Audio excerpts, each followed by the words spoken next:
Si Melas Balas, mas pasok natin. maganda yan, no? Baka mawala yung linya. Mayan, andyan ka ba?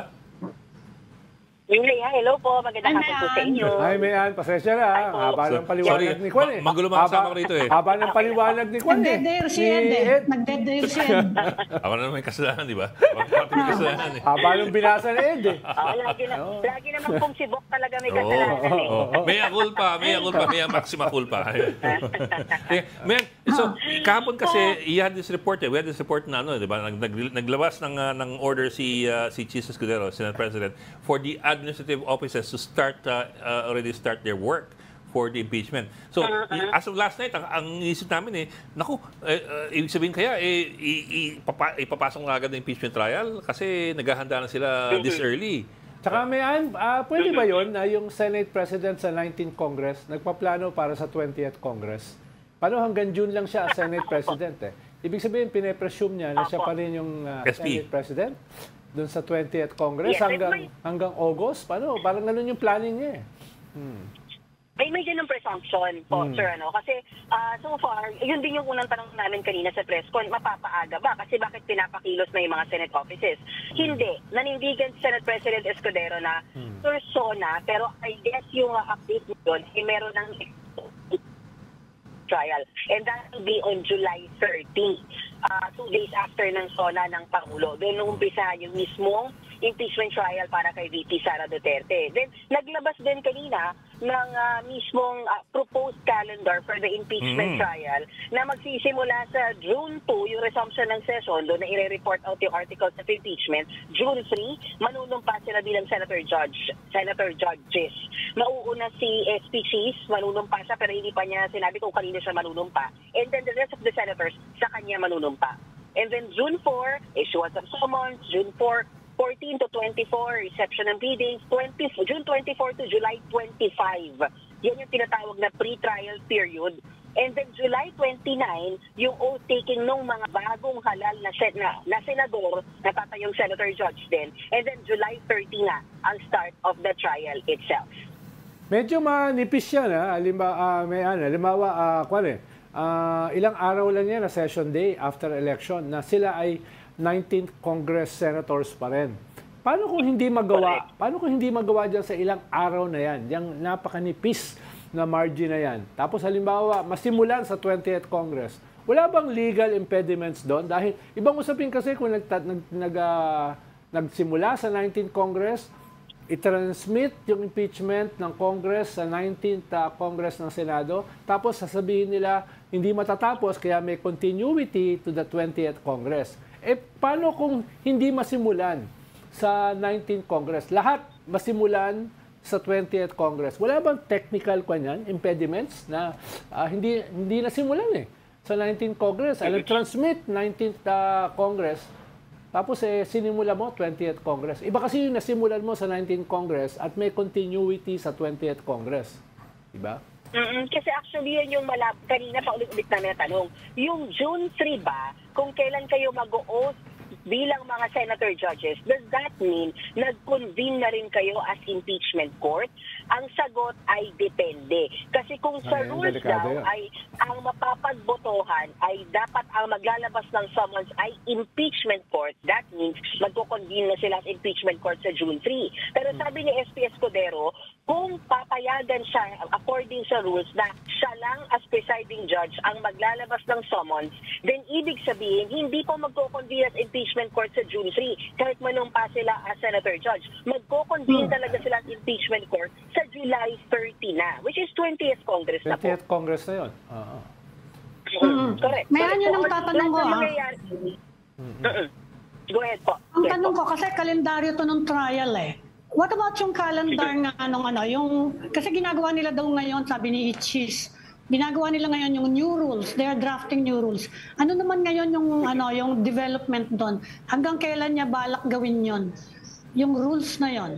Tapos sabi niya, before that, after the rules, magkakaroon sila ng equivalent ng pre-trial process dyan sa bago mag-oath taking na magpapalitan daw, baka kung masasama yun doon sa rules, pagpapalitan ng affidavit, counter affidavit, para daw, kung sakang-sakala, yung trial, abutin ng 2 to 3 months lang. So, nasa na sila ngayon? Yun po yung mangyayari, Ma'am Annie, pagdating ng June 4. After nila manumpa ng June 3, is mag-i-issue na sila ng summons ng June 4. And then June 14 to June 24, mag-receive sila ng pleadings. And then June 24 to July 25, almost 1 month, pre-trial period. So basically, parang pati yung pre-trial, mag-uumpisa po talaga siya ng June.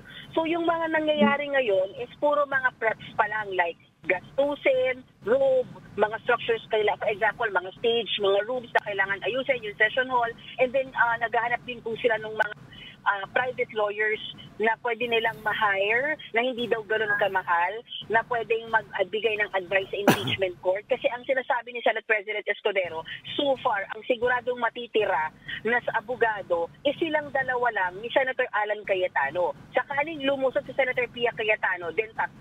Kung lulusot si Senator Tolentino, then 4. And then kung may mga bago pa na mga abogado, yun lang din. Pero so far, 4 the most na senator judge pagdating ng impeachment trial. So kailangan talaga nila ng tulong from private lawyers po. Mian, ako hypothetical lang. In the event lang, just to follow up Ronald's question, in the event lang na si Senate President Escudero is no longer Senate President in the 20th Congress, kasi you never know, how does that change anything or change things, if anything?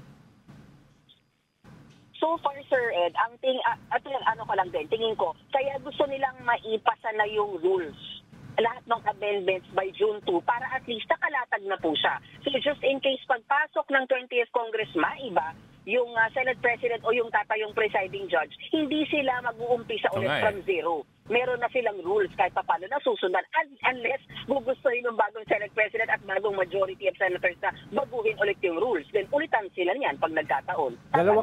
Dalawa kasi yung mahalaga dyan, mukhang iba yung posisyon ng Senate President. Una, yung forthwith. No? Ikalawa ay yung sui generis. Na yung mga usual schedules nila doesn't apply.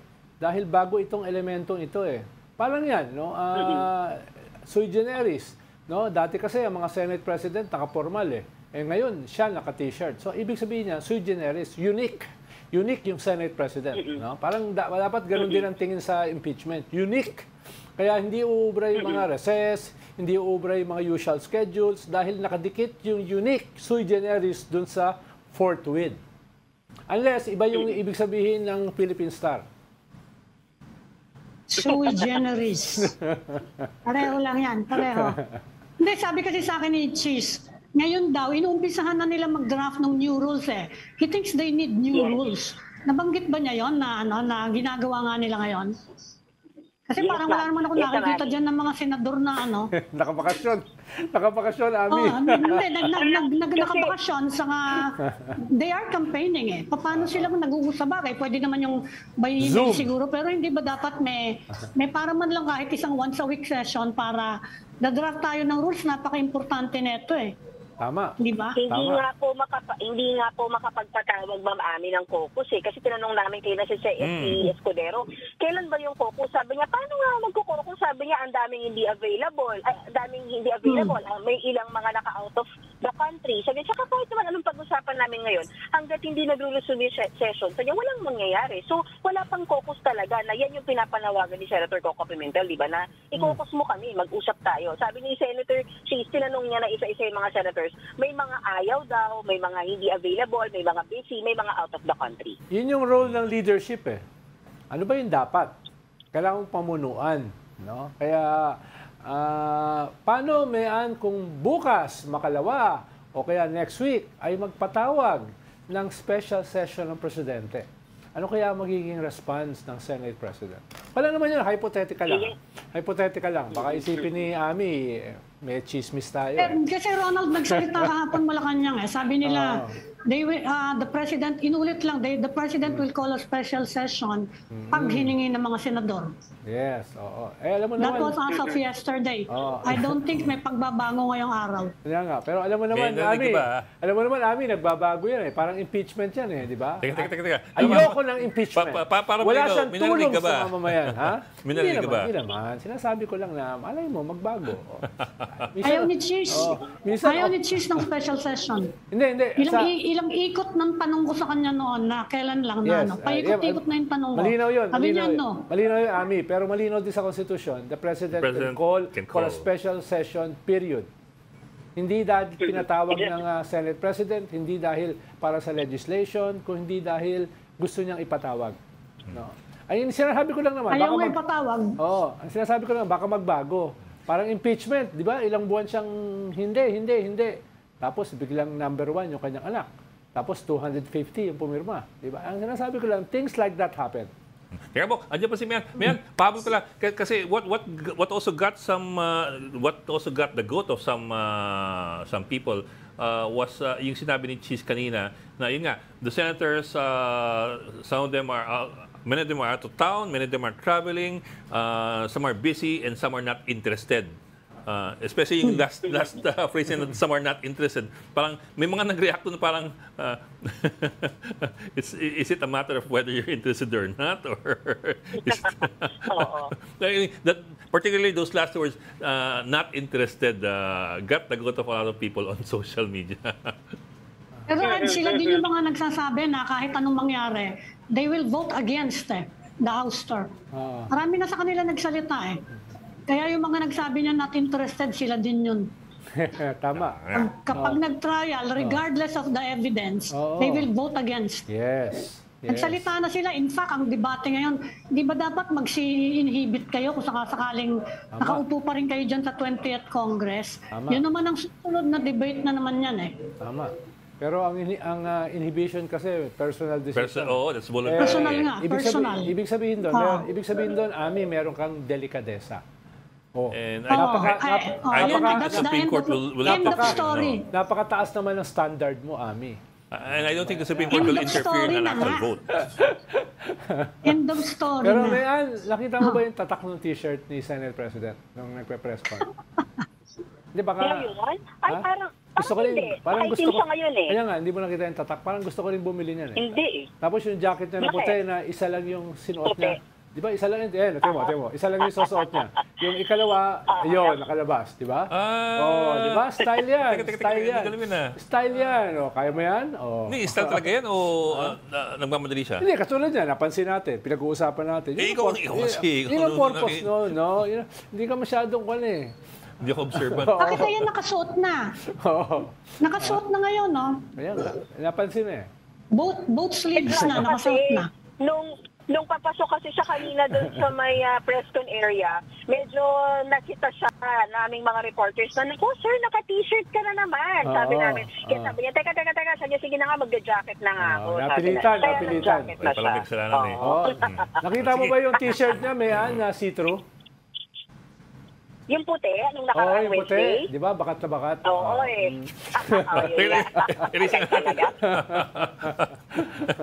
Okay. Sige. Mian, maraming salamat sa iyo. Wala naman ako sinabi kung ano nakabakat. Maraming salamat, Enos Baños, ang reporter ng Channel 5. Salamat, Mian.